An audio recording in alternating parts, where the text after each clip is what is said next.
is one of my big things that I see happening in our industry and has happened for a long time.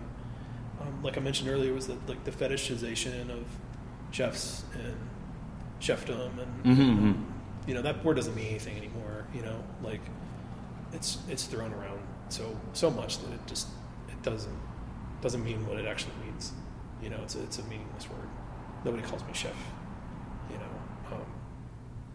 And I want people to like call me Andrew, because that's who I am. Yeah. I appreciate the perspective of, you've gone through all this to get to the point where you've earned the respect to have that title. But that title doesn't mean anything anymore, And what I see in our like food landscape is, here's this person, and this is this person's personal story executed in this multimedia fashion through the expression of this restaurant and this beverage program and this social media presence and this PR company and this national publication and this reward system with this award structure and this thing. Mm-hmm. When I first started out, the James Beards were a really valuable tool for cooks like me to discover chefs and restaurants that were doing really great work in different places that I didn't live in. Yes. That's not the case anymore. It's definitely changed. It's almost become like, at some point you'll get one if you do it for long enough. It's a pay-for-play system, is what I think most people have come to the realization of, with all of the shit that happened with it last year. Yeah.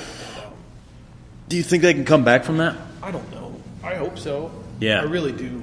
Because, I really think that was such a valuable resource for cooks and for diners. That's what I think. I mean, they asked Bon Joing, and, he posted about it. He was like, I'm not doing this. Like, these people need to get their shit together. And I was like, if anybody can help them get their shit together, it's like fucking him. Bon Joing Lee. You know what I mean? Like,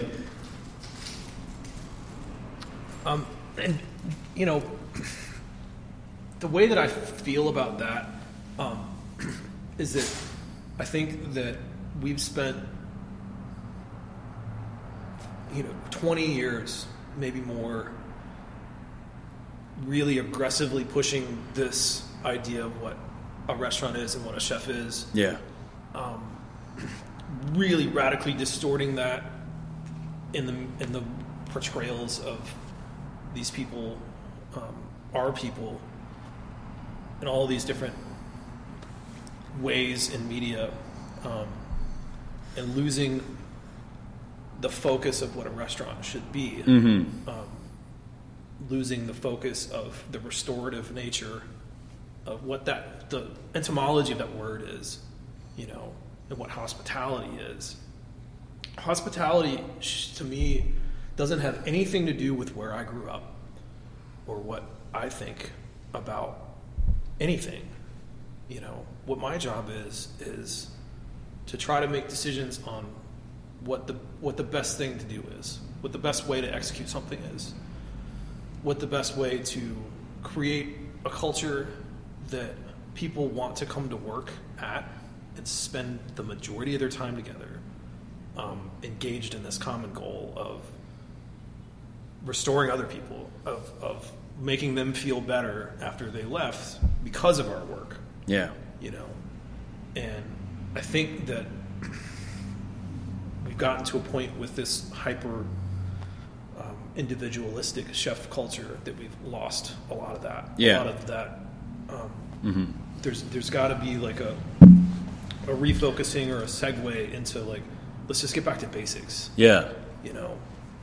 How do we keep our guests happy? How do we keep our staff happy first? Because if we don't have happy cooks, you're not going to have good food. No, not at all. It's a thing that everybody's experienced, where and I've experienced it from neighborhood places all the way up to 3 Michelin star restaurants, where like the food is technically incredibly sound, but there's no love in it, and it's just awkward. Hospitality should be like the seamless transition of our joy of putting the work in, to your table, to you eating it, and having some kind of joy from that, just feeling better after you left than when you walk in. Yeah. And so it's frustrating to think that the pay-for-play system that we have, so intertwined with food media and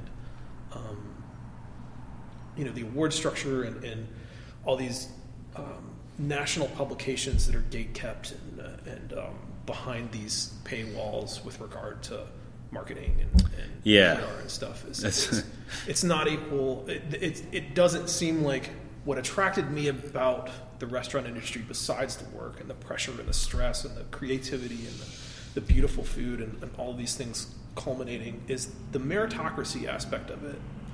That you're worth what you're worth based on what you can do, based on your level of commitment, your level of input, your level of dedication and passion and hard work and all of that stuff. That you get out what you put in,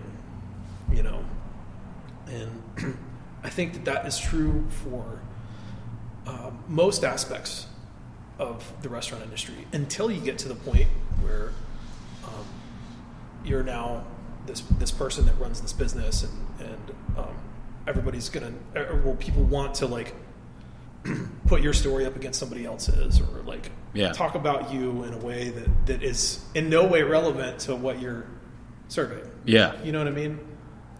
Honestly, that's why I stay away from reading publications before I talk to you. Yeah, because I don't really care what they wrote about you. I want to know what you did and what you were feeling while you did it. I'm of Scottish and Irish descent. I'm a Southern white dude that grew up working class. I have the least amount of personal interest or cachet in who I am. Yeah. My grandparents were the first generation that had freezers. I didn't learn how to ferment from them. Yeah. This is like I don't have any of that romantic shit. I think a lot of people do, and it's great. Yeah, yeah. I don't mean to sound like that I'm dismissive of people that have had other experiences as mine, but I don't have this romantic viewpoint about food in the world. I feel like what we do is really practical, and even if we're one restaurant that serves 5 dinner services a week, if we're responsible about our sourcing, who we're getting meat from and who we're getting vegetables from, I feel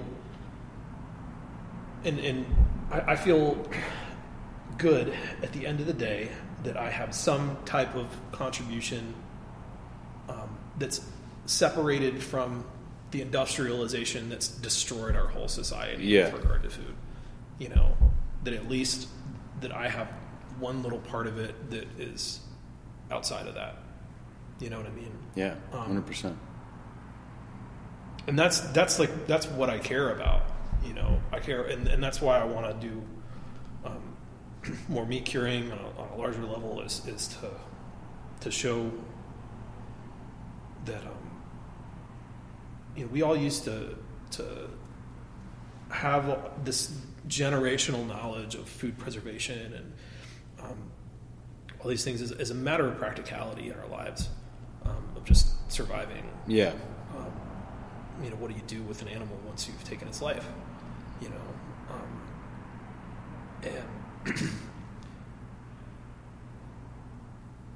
And there's a place for artists and stuff. There's a place for smaller batch things. There's a place for that, not just in the esoteric Williamsburg, cooler than you sort of thing. You know what I mean? Yeah. There's real value in a person making a salami out of a heritage breed hog in this place, in a place. Mm-hmm. We're making a country ham in this place, and that place, and this other place over here. I think that's where our food system ultimately has has to move to in order to become sustainable again is less reliance of industrial agriculture and more investment in our local infrastructure. You know, how can we shorten our supply chain even further? Yeah. You know, and I don't think any of that has to do with, or directly has to do with the food that we serve here. You know what I mean? I don't think that I don't think that diners that come to a place like this are interested in what I think about anything. 100%. I'm really enjoying the opportunity of sitting and talking with you, and I find a lot of it really funny because I consistently encourage myself to dissuade of any notion that I have some type of platform. Yeah. Or that I have some type of following, or that people think of me in some way, you know. Part of the self-discovery work that I did was, and continue to do, was really figuring out that my biggest driving principles were based almost solely on what I wanted other people to think about me. That I wanted to be at this place, you know, this person, the chef of this, you know, whatever, to have respect of my peers, people that I looked up to.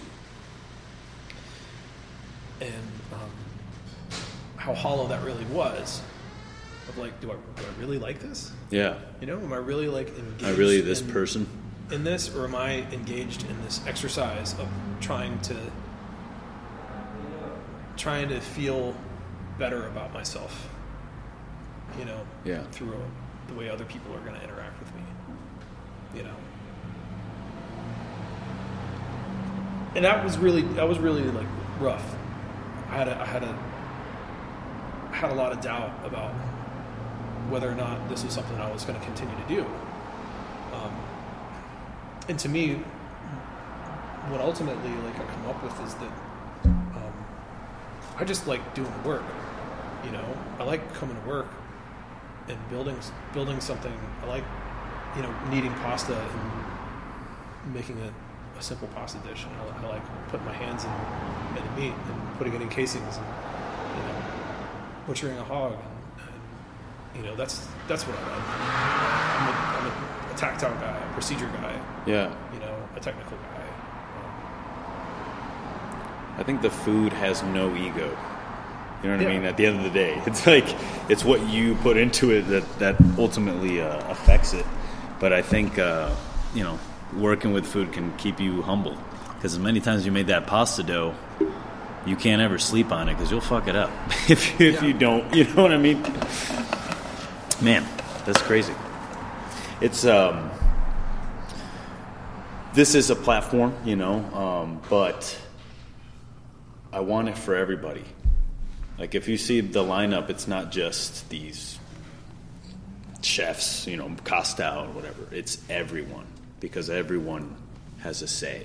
I feel like everyone has a different experience. Everyone has a different perspective and journey, you know.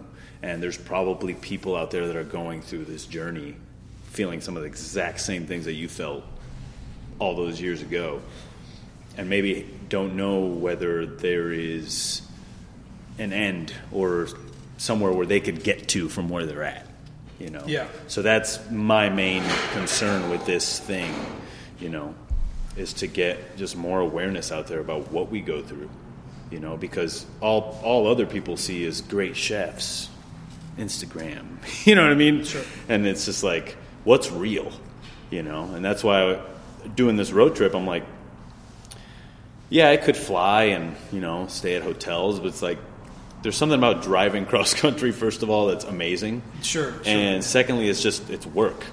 You know what I mean? Like, it's not easy driving 8 hours, and I'm not saying that it's a coal miner job whatsoever, but I feel like I needed to just as I put so much effort into cooking, I put effort into this. Huh? You gotta suffer exactly. You have to suffer a little bit. For sure. You know, I'm not at the age where